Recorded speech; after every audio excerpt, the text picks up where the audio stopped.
Traffic ജംഗ്ഷനുകളിലെ yellow ബോക്സിനകത്ത് വാഹനങ്ങൾ നിർത്തുകയോ park ചെയ്യുകയോ ചെയ്യരുതെന്ന് അബുദാബി പോലീസിന്റെ മുന്നറിയിപ്പ്. ഈ നിയമലംഘനം ഗതാഗതക്കുരുക്ക് വർദ്ധിപ്പിക്കുമെന്നും മറ്റ് ദിശകളിൽ നിന്നുള്ള വാഹനങ്ങളുടെ സുഗമമായ സഞ്ചാരത്തെ തടസ്സപ്പെടുത്തി അപകടങ്ങൾക്ക് കാരണമാകുമെന്നും പോലീസ് മുന്നറിയിപ്പിൽ പറയുന്നു. റോഡ് സുരക്ഷ ഉറപ്പാക്കുന്നതിനായി അബുദാബി പോലീസ് നടപ്പിലാക്കിവരുന്ന സ്മാർട്ട് റോഡ് സേഫ്റ്റി ക്യാമ്പയിനിന്റെ ഭാഗമായാണ് നിർദ്ദേശം. ജംഗ്ഷനുകളിൽ തങ്ങൾ കടന്നുപോകേണ്ട ദിശയിലെ റോഡ് പൂർണ്ണമായും ഒഴിവാണെന്ന് ഉറപ്പാണെങ്കിൽ മാത്രമേ മഞ്ഞ ബോക്സിലേക്ക് വാഹനം പ്രവേശിക്കാവൂ എന്ന് ട്രാഫിക് ആൻഡ് പെട്രോൾസ് ഡയറക്ടറേറ്റ് ഡ്രൈവർമാരെ ഉപദേശിച്ചു. ഗതാഗത നിയമങ്ങളും കൃത്യമായ റോഡ് മര്യാദകളും പാലിക്കുന്നത് സുഗമമായ ഗതാഗത ഒഴുക്കിന് സഹായിക്കുമെന്നും എല്ലാ റോഡ് ഉപയോക്താക്കളും സുരക്ഷ ഉറപ്പാക്കുമെന്നും അധികൃതർ വ്യക്തമാക്കി. തിരക്കേറിയ സമയങ്ങളിൽ വലിയ രീതിയിലുള്ള ബ്ലോക്കുകൾക്ക് ഇത് കാരണമാകുന്നുണ്ട്. റോഡുകളിലെ അത്യാധുനിക ട്രാഫിക് സർവേലൻസ് ക്യാമറകളും പട്രോളിംഗ് സംഘവും വഴി ഇത്തരം നിയമലംഘനങ്ങൾ കർശനമായി നിരീക്ഷിക്കുന്നുണ്ടെന്ന് പോലീസ് ഓർമ്മിപ്പിച്ചു.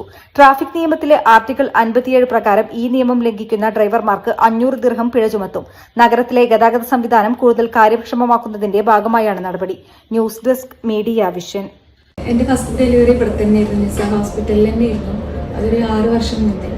അപ്പോൾ അത് സാധാരണ ഒരു നോർമൽ ഡെലിവറി ആയിരുന്നു. പക്ഷെ അതിന് ഞാൻ സാധാരണ പെയിൻ അത്ര സഹിക്കണ ആളല്ല. അപ്പോൾ അത് കാരണം ഭയങ്കര ബുദ്ധിമുട്ടായിരുന്നു എനിക്ക് ഫസ്റ്റ് ഡെലിവറി. സെക്കൻഡ് പ്രഗ്നൻ്റ് ആയപ്പോൾ ഞാൻ വിചാരിച്ചിരുന്ന എപ്പിഡ്യൂറൽ ഒരു നല്ലൊരു ചോയ്സ് ആയിരിക്കും. അപ്പോഴാണ് ഞാൻ അറിഞ്ഞത് നിസാർ ഹോസ്പിറ്റലിൽ എപ്പിഡ്യൂറലുള്ളൊരു കാര്യം. അപ്പോൾ പിന്നെ ഞാനും ഹസ്ബൻഡും കൂടി അങ്ങനെ തീരുമാനമെടുത്തു.